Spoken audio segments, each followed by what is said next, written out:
In Look East tonight, it's lights, camera, action.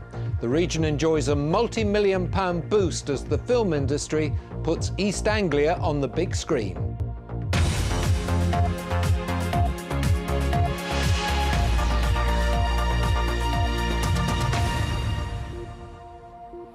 Hello, the filmmaker who brought us Vicar of Dibley and Love Actually is about to set the tills ringing in East Anglia.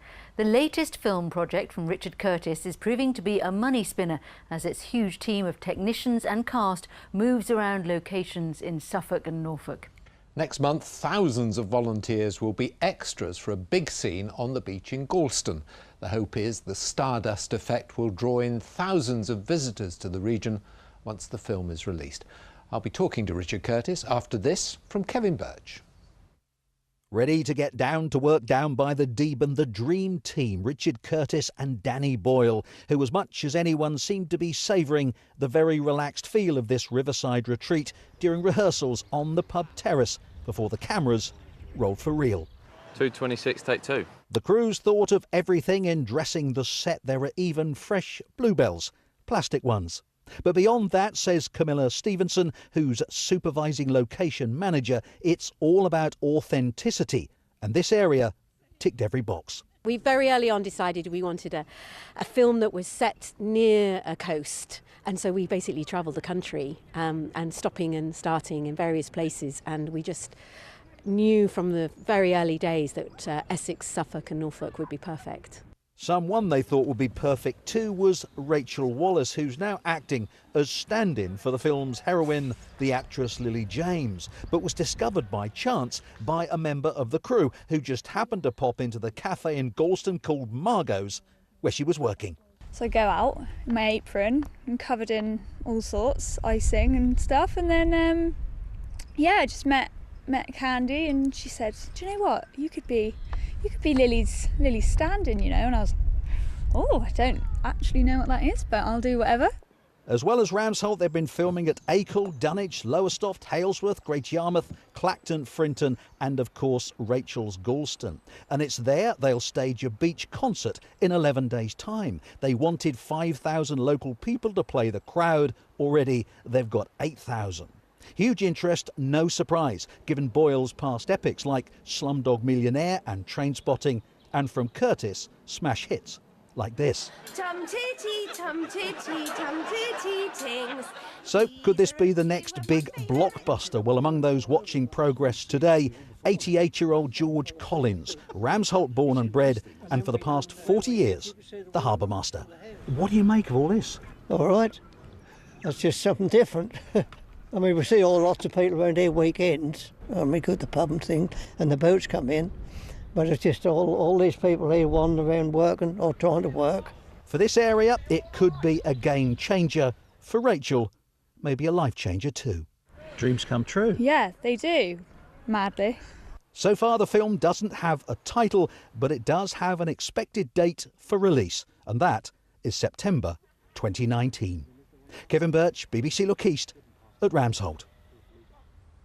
And if you're interested in taking part in that filming on Galston Beach next month, you're advised to register on the website applausestore.com, but be warned, it is filling up fast.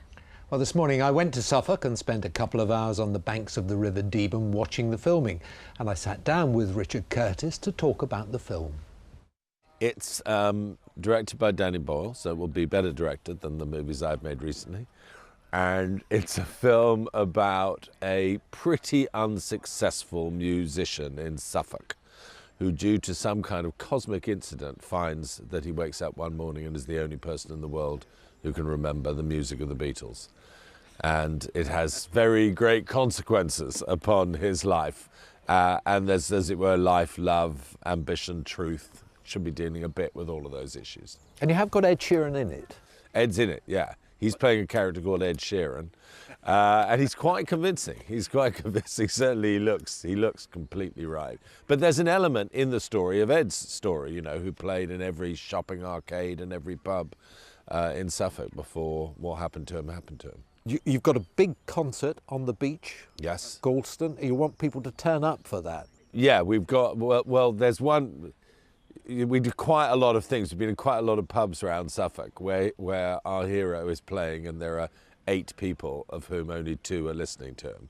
And then things change, and the next concert that he gives, suddenly thousands of people have gathered on this beach in order to listen to him. So we would love a crowd of 5,000 people. I think I wrote 30,000 in the original script, and Danny said be realistic, and it's not that big a beach, but it would be lovely to have people come along for a couple of hours. It'll be quite fun. Danny will yell action and cut at you. It's set in Suffolk. Yep. You have a house in Suffolk. Suffolk is important to you. Yeah, well, we've spent every day of every holiday for the last 20 years in Suffolk. Emma was raised here. She used to say it's the only place she knows how to be a mum, as it were, because she sort of remembers the life she had. Yeah, so I'm really, passionate about what a lovely place it is. And when I'm trying to write movies that are about sort of the joys of normal life and the joys of friends and love and everything like that, Suffolk is, actually the first place that comes to mind.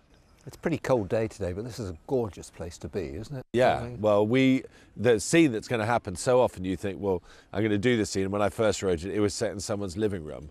And then I remembered how many pubs there are in Suffolk which kind of have this casual beauty. You're just there at the table and behind you is water or marsh or something like that. So we've got one near us like that in Blytheborough.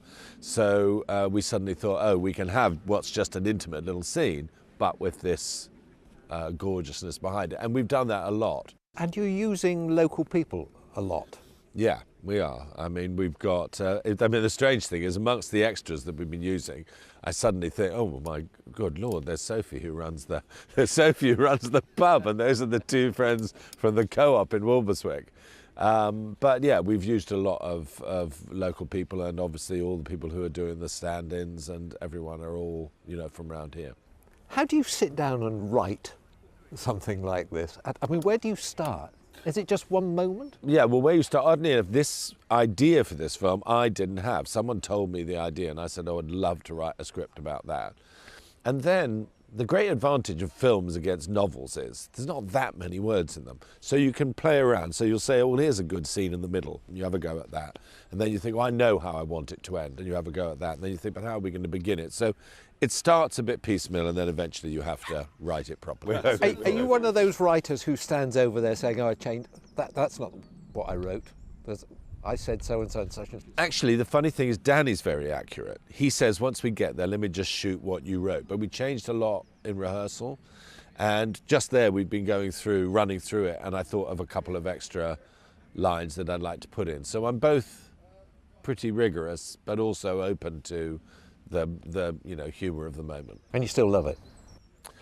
Yeah, I particularly love, but this film's got lots of lovely young actors in it, which represent a slightly different sensibility to what I've been working on. Hugh Grant's now, I think, in his early 70s, so it's quite nice to be working with some younger folk.